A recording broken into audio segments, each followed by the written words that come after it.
In the storied history of the Final Fantasy series, there's no game, at least in my experience, more divisive and bitterly debated among fans than the 13th installment. 12 certainly has its detractors, as does 15, believe me, but Square hit a very specific and tender nerve among a large portion of their fan base with this game.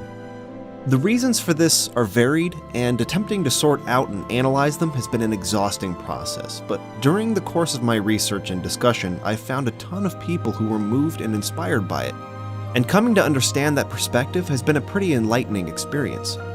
Ultimately, it's an extremely character-focused story, set in a world with an ambitious mythos that continued to trend, leading the design philosophy of the series away from tradition, and into this continuing search for a new identity.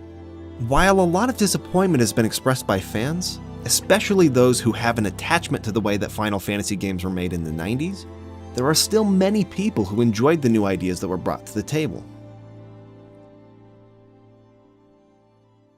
Final Fantasy XIII's development began as early as 2004, just after the 10-2 team had completed work on their international version.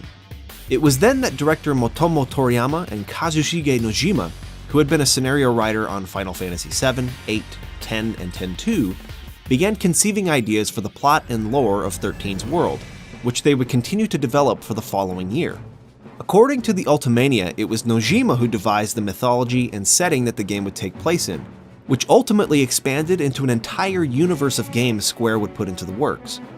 Originally, this included Final Fantasy Versus 13 and Final Fantasy Agito 13, spin-off games that would tell wholly unique stories while incorporating the same mythos and thematic concepts. Final Fantasy XIII itself, however, was to be the flagship of this new universe, which was formally designated the Fabula Nova Crystallis, a Latin phrase which translates as the New Tale of the Crystal. It was director Motomo Toriyama who envisioned the plot for Final Fantasy XIII proper, and Daisuke Watanabe who would take all of his ideas and put them to paper in the final script. With the storytelling in this game, much like his work on Final Fantasy X, Toriyama wanted first and foremost to focus on the characters and the emotional content of the journey they would take as those who were at the mercy of an unjust fate. Initially, Final Fantasy XIII was intended to be released on the PlayStation 2. However, due to the delay of Final Fantasy XII, as well as the incredibly enthusiastic reception of the Final Fantasy VII technical demo, it was decided that the game's development would be moved over to the PS3 and built with Square Enix's own Crystal Tools engine. As expected, this caused delays during early development, but the hope was that it would speed things up considerably down the line. Unfortunately, due to Crystal Tools requiring tweaks to accommodate a number of other titles, the move to a new engine ended up delaying the project significantly throughout the entire process. This is why when the game was announced at E3 2006, almost everything that was shown in the trailer was purely conceptual, and the final gameplay ended up looking nothing like it. Likewise, Versus 13 was announced alongside it, and similarly only showed artistic concepts rather than an actual playable build of the game. The idea in both cases was that Square was seeking to create games that integrated battle mechanics that were as visually exciting as Advent Children. But it seems actually realizing this within Crystal Tools was nearly impossible. Despite grandiose proposals and ambitious intentions, each of these games were announced before much of the legwork had been done with the actual development, and I find it telling that each of the original 3 Fabula Nova Crystallis games suffered from major setbacks and delays, and subsequently have each received a mixed reception from fans. Only Final Fantasy XIII itself survived the development process while keeping most of its original ideas intact, though it still went through a number of growing pains as well.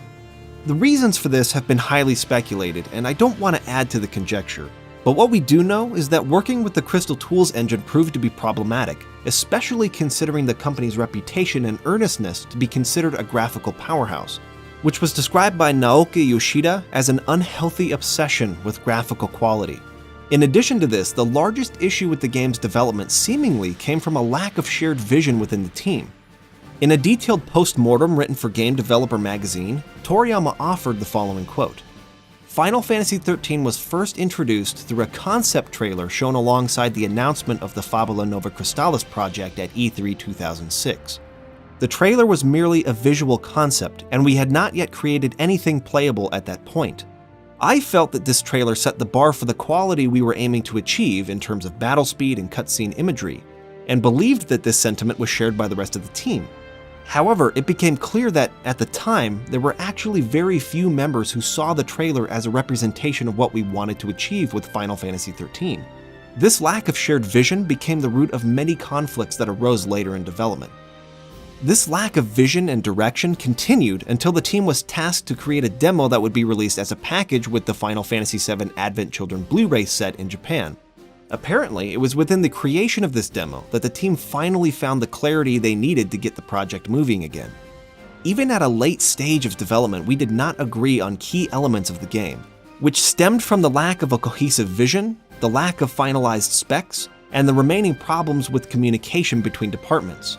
What enabled us to conquer this line of seemingly endless conflicts was the development process for the Final Fantasy XIII demo. Whatever effects creating the demo had on the schedule, once it was complete, we realized that it was just the panacea we needed. With a tangible version of the game that could actually be played, internal debates transitioned from theoretical discussions based solely on abstract concepts to concrete dialogue. With the team finally rallying behind a unanimous vision, Toriyama was able to begin making real progress on the game, and the company pressed forward confidently with a solid release schedule. With a goal to sell 5 million units, Square put together a brilliant marketing plan that catapulted fan anticipation and promised to be a deeply personal and emotionally rich story. I myself was absolutely sold by the game's trailers, which seemed to be delivering everything I was looking for in a Final Fantasy game. When the game finally hit store shelves though, it seemed Final Fantasy XIII was not going to have the same widespread impact that Toriyama was hoping for.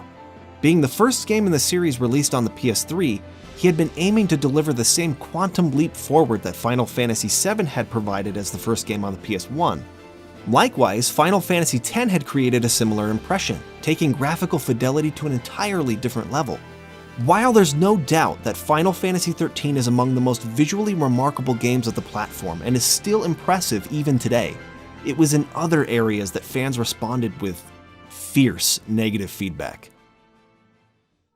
The story is one of the hottest sources of contention, and for myself, I think that it's fair to say that while the ideas, themes, and concepts are interesting, it's mostly in the execution that people find fault with it. I think the lore of the Fabula Nova Crystallis is really fascinating. The basic scenario and the intentions for the character arcs are also, on paper, really good ideas. The notion of this world that is completely dependent on these supernatural, ageless caretakers who can subjugate people on a whim and completely change or destroy their lives is promising, and creates this really believable set of high stakes. It's easy to empathize with that plight, and it's a great setting to start working in creatively. However, many people feel that the actual presentation of these ideas, the way the dialogue was written, the way the story is paced, and the events that reveal the details behind that premise, are amateurish and sloppy, making it difficult for some players to connect with the characters on an emotional level. I conducted discussions on the game over the course of several weeks, getting feedback from hundreds of players, and what I've found is that if you're more of an ideas person and usually give some leeway to dialogue and cheesy performances, then you might still enjoy it.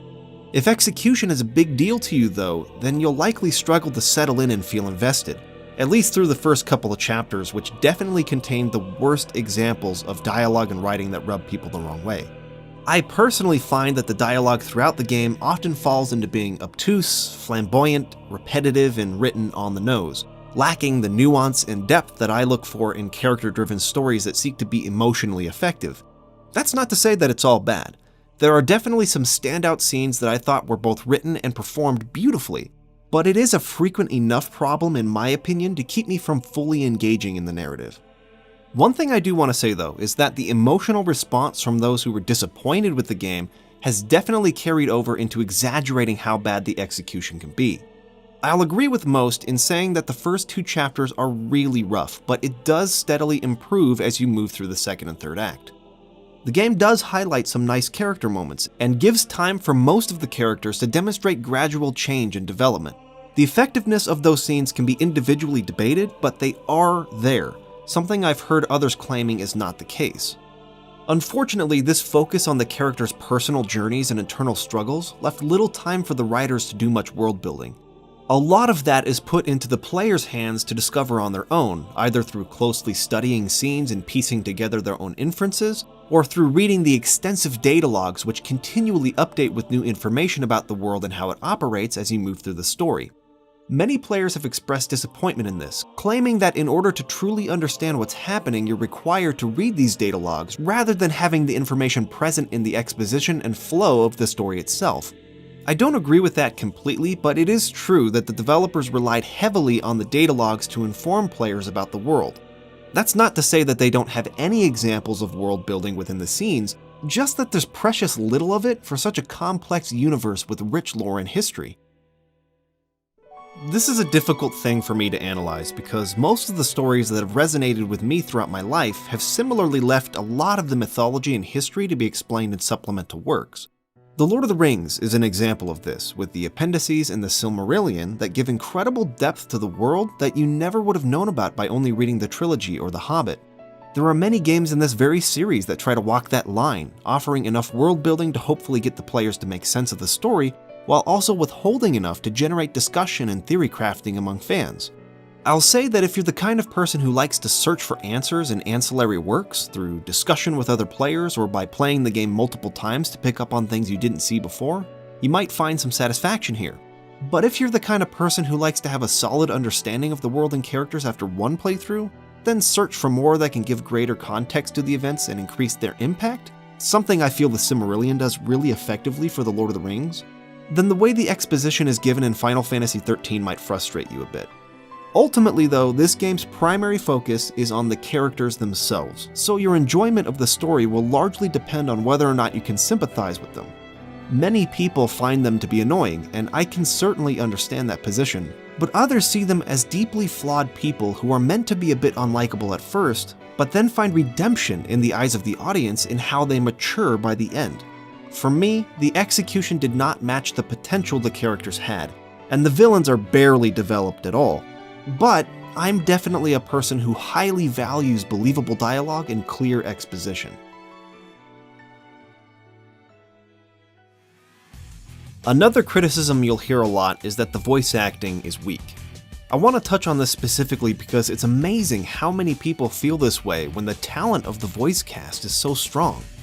Troy Baker, who voices Snow, has gone on to create an established career for himself, and is currently one of the most sought-after actors in the industry. Ali Hillis has also played beloved characters in other franchises.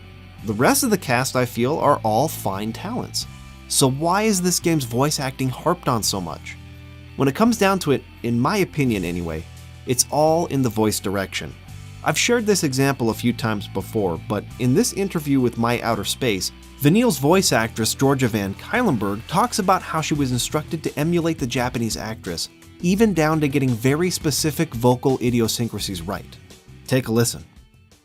The biggest challenge was getting the sound right. There's a particular sound that Vanille makes that from the minute I walked in, they were like, there's this sound you're gonna need to learn. And? I got it after the first session, but it was, that was the biggest thing, creating the sounds of Vanille. I would say that 450 at least of my lines included vocal quality sounds that aren't necessarily natural. May you give us a sample of one of these sounds? Sure. Say they wanted a happy reaction, it would be and sad reaction is and then running would be so it's a little bit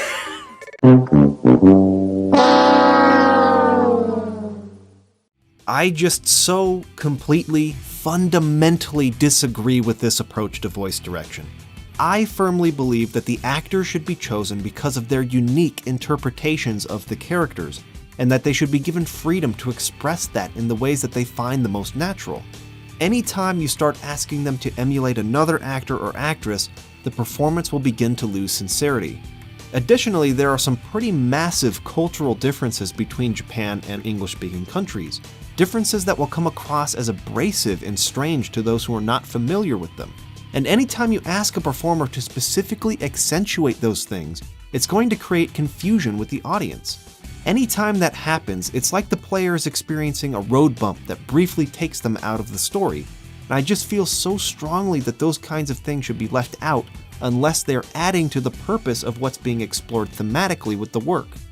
Now, I understand that a lot of times in Japanese localizations, the writing and performances are constricted by the fact that the actors have to try to match the lips of the characters, which in almost every case are animated to sync with the Japanese voiceovers, and that this often accounts for some of the awkwardness. With this game though, they actually went through the trouble of reanimating the lip sync to match the English dialogue, so that really can't be used as an excuse here. When all is said and done though, considering the talent of the English voice cast, I really think the voice direction is the problem, not the actors themselves. Also, did you notice Georgia Van Kylenberg's accent in that interview? Vanille gets all kinds of crap for how strange or fake her accent is, but that's how she talks in real life. That's her real accent. The gameplay mechanics are also a big source of controversy within the fandom, and it's hard to know where to even start with this. I think the overwhelming issue here that sort of pervades into all aspects of the game is its restrictive, linear nature.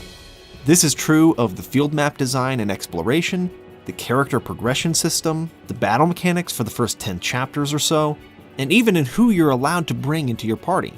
Now, to be fair, for a large portion of the game the characters split up, so you're following only 2 characters at a time. But there are a couple of sections where you have several party members, but no control over either who you bring with you or who you can take direct control over in the battles.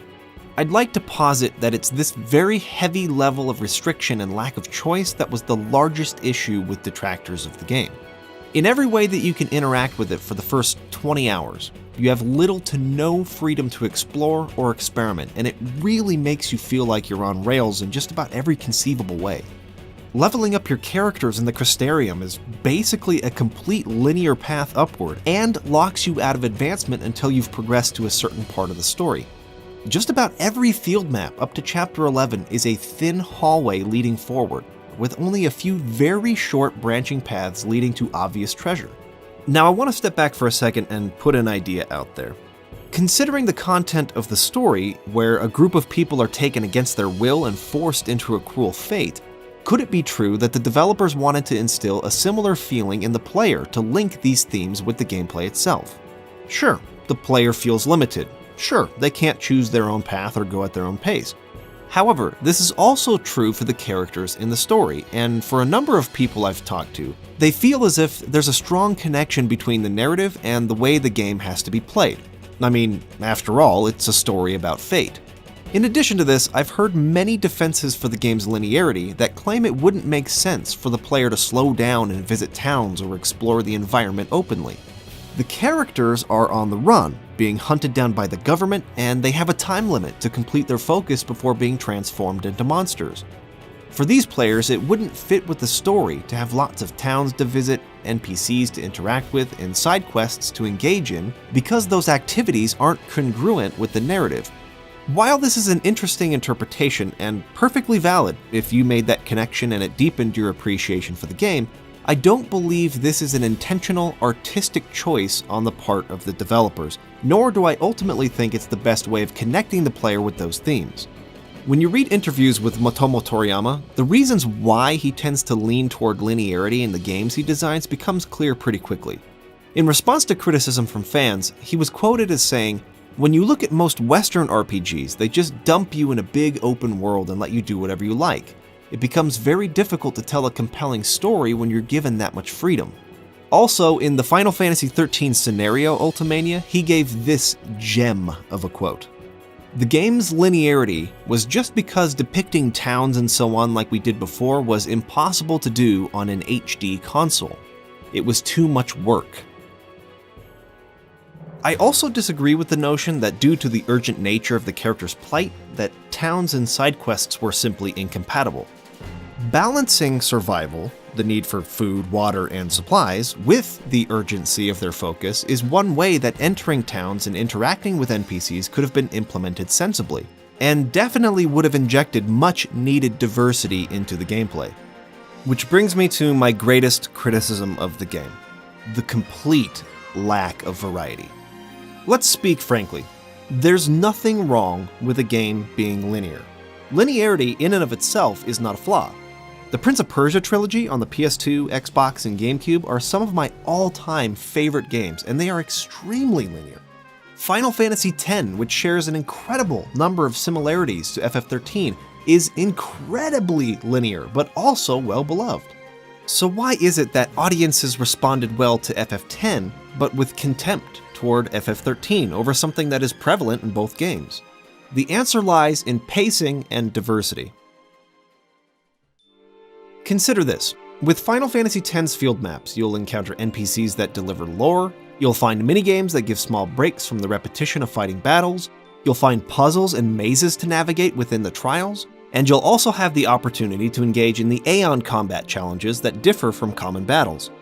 The Sands of Time is a game full of hallways. Literally, you're running through castle hallways for the entire game. But what makes it more interesting here?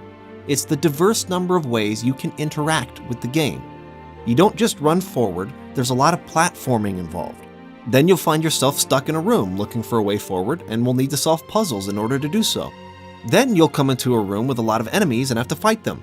Then you'll watch cutscenes that tell an engaging story. We now see that this game involves well-designed platforming, puzzle solving, combat, and storytelling, all of which is paced in such a way that you never feel like you're doing just one thing for too long. It mixes up how you interact with it, keeping things feeling fresh and interesting rather than being repetitive and boring. Final Fantasy VII is another great example. Yes, the battles account for the majority of how the player interacts with the game, but it's also full of mini-games that break up the monotony of fighting and introduce some humor and charm that help with the pacing. You can sneak past guards, solve puzzles, fight off enemy motorcyclists, protect wildlife in tactical-style battles, try to fit in with the military marching ceremony, play arcade games at the Gold Saucer, snowboard, shoot down enemy submarines, the list goes on. Of course, I'm not suggesting that FF7's minigames, or FF10's for that matter, are the most amazing ever, and lots of them are downright frustrating. But the point is that there's an attempt being made there to break up the monotony and keep things interesting, which I feel is very important in keeping players engaged. In Final Fantasy XIII, I think it's accurate to say that 90% or more of the gameplay boils down to running forward, fighting, running forward, fighting, and running forward and fighting. I'm not one of those people who thinks the battle system is bad. I actually think it's pretty good and contains a lot of depth after it finally opens up to you. But even with a good combat system, it's going to start to feel stale if all you do in the game is run and fight. This game desperately needed either minigames, side quests, or meaningful exploration to break up the tedium of battles. There are only 3 total examples in the entire game where they tried to do this, but the diversions in each case were extremely short and totally uninteresting, hardly enough to mix up the gameplay over the course of 50 hours. To accentuate this problem, the dungeons in this game are far too long, agonizingly so in a number of spots. In previous Final Fantasy games, at least for the most part, areas were usually just a few map screens long, maybe something like 5 to 10, 5 to 12, something like that. Dungeons rarely felt like they were overstaying their welcome or dragging on forever, with the exception of, say, final dungeons in the NES titles. That's not the case here. There are 3 areas in particular that I grew extremely frustrated with because they just go on and on and on and on with carbon copy hallways and the same 3 or 4 enemy groupings that you fight and fight for hours. It feels totally excessive and a lot like padding. Producer Yoshinori Kitase touched on this as well. As you know, 13 introduced a completely new battle system. Because it was so new, we wanted to give each player time to get used to it and to get the hang of it.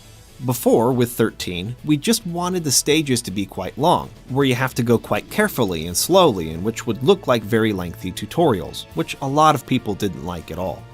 In trying to keep a balance with the flow of new information and allowing players to get used to the new battle system, the developers here, in my opinion, took it about 1,000 steps too far, providing instead repetitive tasks with almost no variety. This is why I'll continue to claim that the problem with Final Fantasy XIII's gameplay is not with the battle system or the linearity, but with the pacing and diversity. In my view, it's one thing to spend the first couple of chapters, maybe an hour or 2 at the most, limiting the player in order to gradually teach them about all the systems that are in place and how they work. However, when we start talking about taking 20 hours to completely unlock the battle system and allow the player to start using it to its full capacity, in my opinion, you've simply taken it too far. And in the end, it really turned a lot of players off. In addition to this, there is an area of the game where the map does open up and the player is incentivized to take time doing side hunts. These are quite literally the only kind of side content there is to do in the game. I can't even really call them side quests, they're just monster hunts, a slightly different rationale to do more of the same running and fighting. There are tons of them, so if you enjoy combat, there's a lot of value this will add to your experience. Now that we've gotten that out of the way, let's actually examine how these systems work, and perhaps debunk some commonly exaggerated criticisms along the way. First of all, there's a prevailing stigma with this game surrounding the auto battle feature. You'll often hear people claim that Final Fantasy XIII plays itself, or that all you need to do is auto battle your way through the whole game. This is because auto battle is set by default to be the first in the command list during battles, and will fill out your ATB bars with abilities instantly rather than requiring you to select them manually. Let's point out a big difference from previous games in the series though. In this game, you select multiple commands per turn, up to 6 in total, rather than just 1. And this game doesn't feature a wait system where you can take your time to navigate the ability lists and select the attacks you want.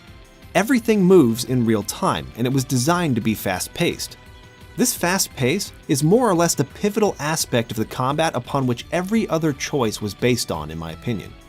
You see, ever since Final Fantasy X, Square has seemed to be on a quest to develop a perfect hybrid system between command-based mechanics and flashy, fast-paced action combat, which is why they kept talking about wanting to create a battle system that looked like Advent Children. At a glance, it seems like a good idea. If you could take the strategy and the tactical implementation that comes from managing a party of characters, each of which you've customized to support one another's strengths and weaknesses, and combine that with exciting, skill-based action battles, you'd have the best of both worlds. Unfortunately, the reality is that it's impossible to actually do this because of the limits of the human brain, and the closer you get to the center of those two very different approaches, the less likely you are to fully satisfy players on either side of the spectrum. Think of it this way. Let's say you're playing Dark Souls, but you have to control 3 characters at the same time. You couldn't even begin the first step of that because moving all 3 characters independently is impossible, much less dodging, blocking, and executing their attacks as well. It's difficult enough to focus on proper timing with one character, much less 2 others at the same time. So developers have to take some of that control away from the player in order to make it manageable. Final Fantasy XIII does this by only allowing you to control one character in battles. The other party members are handled by the AI. Final Fantasy XII was similar, but it also allowed you to switch which party member you controlled at any time. 12 also had an extremely deep gambit system which gave the player minute supervision over the actions of the AI-controlled party members, essentially allowing the player to tell them exactly how to behave in battle without having to give all those commands in real time. Trying to do so would just be too overwhelming. However, if you wanted to give every party member manual commands, it was still possible, pausing the battles to give yourself enough time to make your selections, which would in turn slow the pace of the battles and make them feel a lot less intense and action-based. In FF13, they elected to make the fast-flowing action of the combat a higher priority than meticulous control, something that has inevitably divided many players. I believe this is the reason why the auto battle feature exists, but it's important to note that it can be changed in the options menu, and if you like the challenge, you can make all of your selections manually while trying to keep up with the quick pace. I believe this is also why they decided to only allow you to directly control one character during battles, but it is a bit puzzling why they don't give you the option to switch characters during combat. The AI handles things decently for the most part, but there were certainly times where I would have definitely preferred that the AI-controlled healer prioritize things differently, and it would have been nice to have some level of control over that. You see, Final Fantasy XIII doesn't have a gambit system like 12, so you can't really customize at all how the AI acts.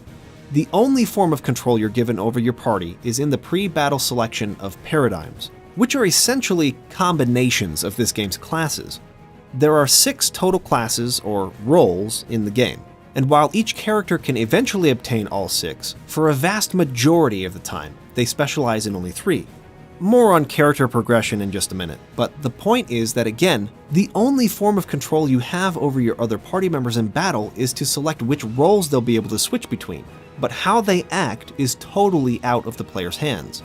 This can lead to frustration due to the fact that when the party leader, or the player-controlled character, is defeated, you get an automatic game over even if the rest of the party remains standing.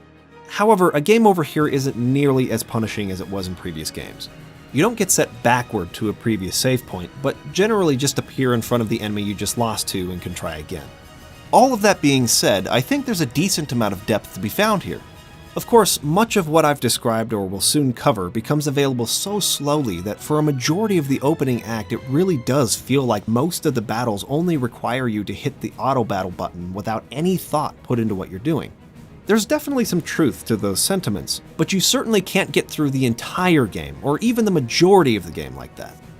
There are a number of pretty tough fights that come within the first 4 chapters that will require you to use paradigm shifting adequately, and to utilize buffs and debuffs effectively as well.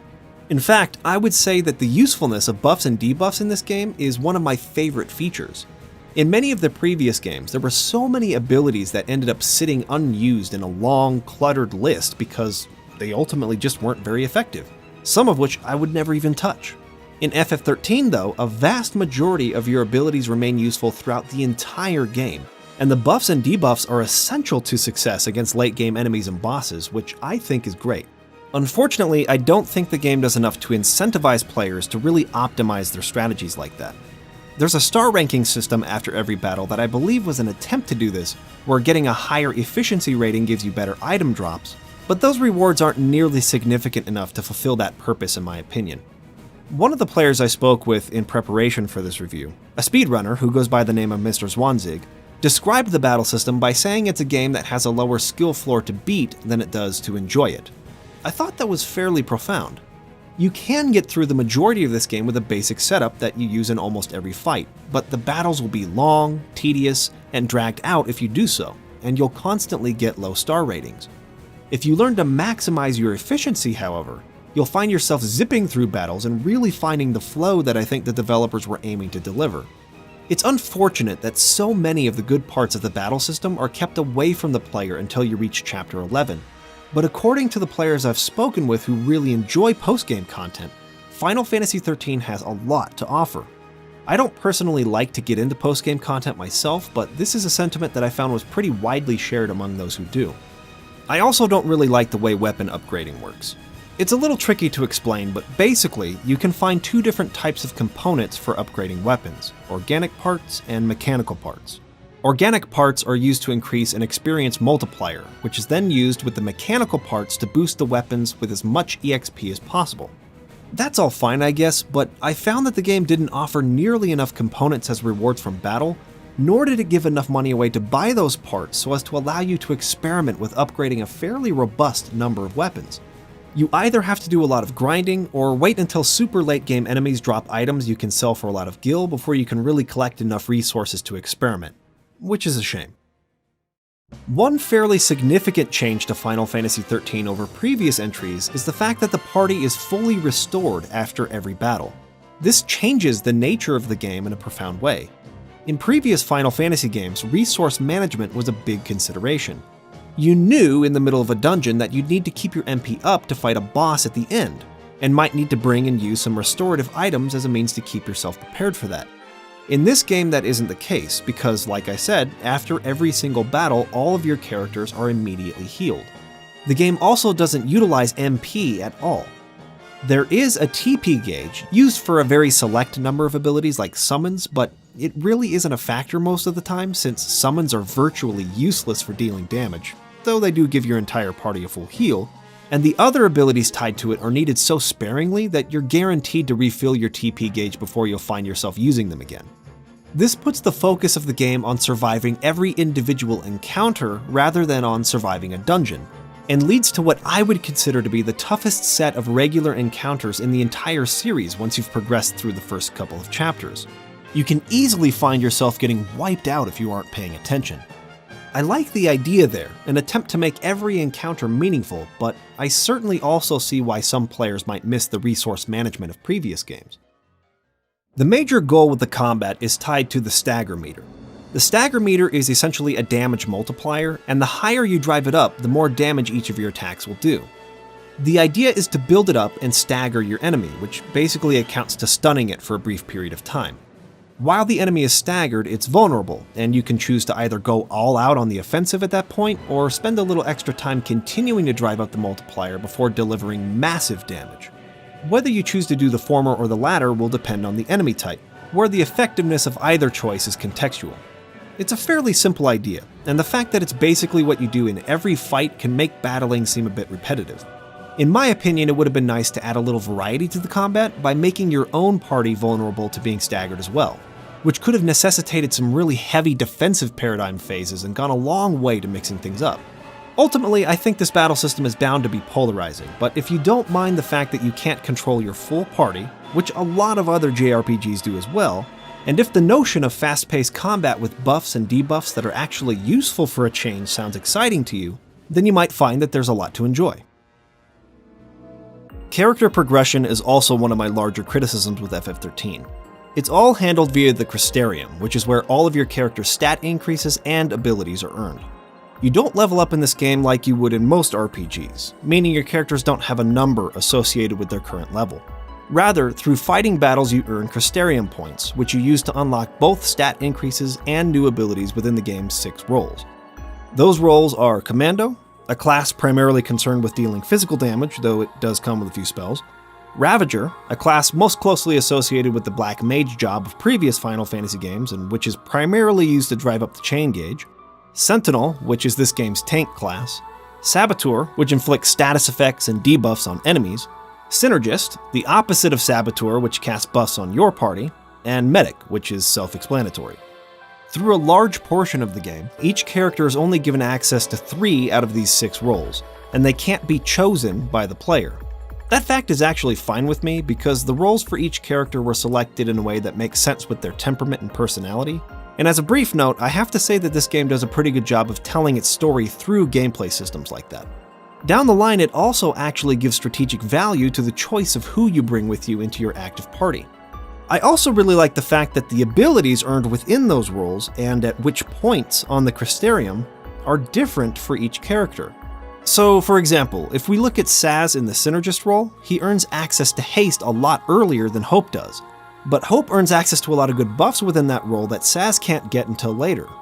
This created situations where I could go into certain battles knowing I wanted haste, but also realizing I needed Hope's ability to eliminate some nasty debuffs from my party. So the question became, which set of abilities do I ultimately value more in that situation?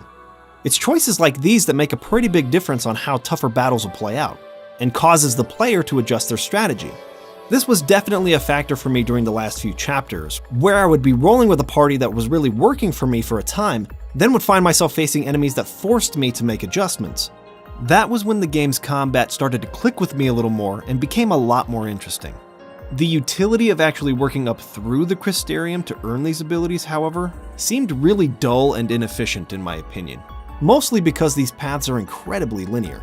With how the game is paced, if you generally fight each enemy you come across, you'll earn just about enough CP to make your way up as far as the game allows you to go within the 3 roles the characters have access to, so it seemed to me like the process might as well have been automated.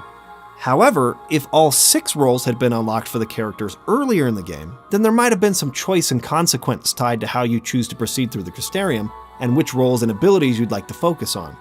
The Crystarium bears some resemblance to the sphere grid of Final Fantasy X, but it's definitely more limited in practice. When it comes to the music though, Final Fantasy XIII generally tends to see more positive reception. This time around, Masashi Hamauzu was the sole composer after having worked closely with Nobuo Uematsu co-composing Final Fantasy X. When listening to the tracks he wrote for X's soundtrack, I found his style to be very distinct, and it really shines through here as well. There are many, many tracks that are just beautifully moving, but I definitely have some qualms with how some of the music is used within the game. In other words, while I think just about every piece of music in the game is well composed, I'm also really confused by the choices made within certain contexts. In this scene, for example, we have Saz and Vanille talking to each other about the nature of Cocoon's pulse phobia, the ruthlessness of the Sanctum, and their concern for the other party member's safety. If you haven't played the game before, I invite you to imagine what you would assume the music would be like given what's being discussed. Now take a listen to the actual track. Afraid to find out more. It gets worse the older you get. I'm terrified of what'll happen. The world probably would be better off without Postal C. I mean, why? Why was this upbeat, jazzy tune inserted here? I understand the track's purpose is to inform us of Saz's personality, but how is this the right moment to tell us that with the music? This isn't a problem for the majority of the game, but it does happen enough in my opinion to make it worth mentioning. Outside of that issue, I think the soundtrack is actually pretty excellent. I really love Hamauzu's use of wide soundscapes, ambient fullness, vocal accompaniment, and bright piano leads, but it's certainly not for everyone. I've seen a sort of growing sentiment, especially among JRPG fans, that strong, memorable melodies are always preferable to ambient music. I'm neither here nor there on that issue. I'm really more concerned about whether the music helps me to identify with the characters and feel what they're feeling. But if you're really not into ambient music, then you might not appreciate this OST as much as previous Final Fantasy games.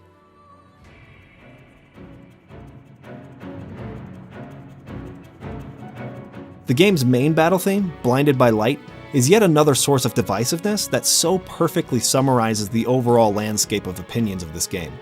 It amazes me how, on the same video, you'll find someone who will say, "Blinded by Light is my favorite regular battle theme in the series," and then another comment stating that the sound of those loud strings swelling up is like nails on a chalkboard to me. It's almost triggering at this point. I really hate that battle theme. I must admit, when those strings kick in, it is rather abrasive. I don't know, I kinda like it though. In any case, I'm glad Hamauzu is still doing work for Square, most recently with World of Final Fantasy, which is also excellent. While opinions are divided on the quality of Final Fantasy XIII and whether or not it's worthy of the prestige that the series has earned over the years, I find that really diving into it and spending so much time discussing its various features with the audience has given me a newfound understanding of why so many people genuinely love it. I was initially very dismissive of the game when it was first released, but this latest playthrough has opened my eyes a bit, and it's been interesting to see how certain aspects of the game I disliked before I now enjoy, and inversely, several aspects I liked before I dislike now. However, my overall opinion of the weakness of the game's writing and execution hasn't changed, and unfortunately those are things I hold in high priority, but there is a lot that I learned about the battle mechanics and lore that I really appreciate. Overall, I feel that whether you enjoy this game or not will have a lot to do with whether you prioritize execution over ideas when it comes to the story, and whether you'll enjoy the battle system, because there really isn't anything else to do in the game other than fight and move forward.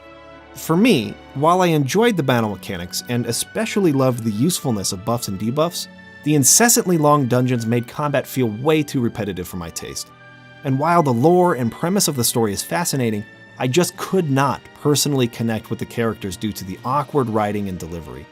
In short, while I can understand why this game offers a lot for those who enjoy it, I ultimately did not enjoy it much myself. I respect and acknowledge that it's a deeper game than I gave it credit for when I first played it, but upon the second playthrough, I found myself more often than not feeling frustrated by the repetitious nature of its design and its lack of freedom and variety. These frustrations didn't help to sweeten what I already felt was sour execution on the part of the storytelling, and ultimately kept me from fully enjoying my experience. Therefore, I'm going to have to give Final Fantasy XIII 2.5 worst birthdays ever out of 5.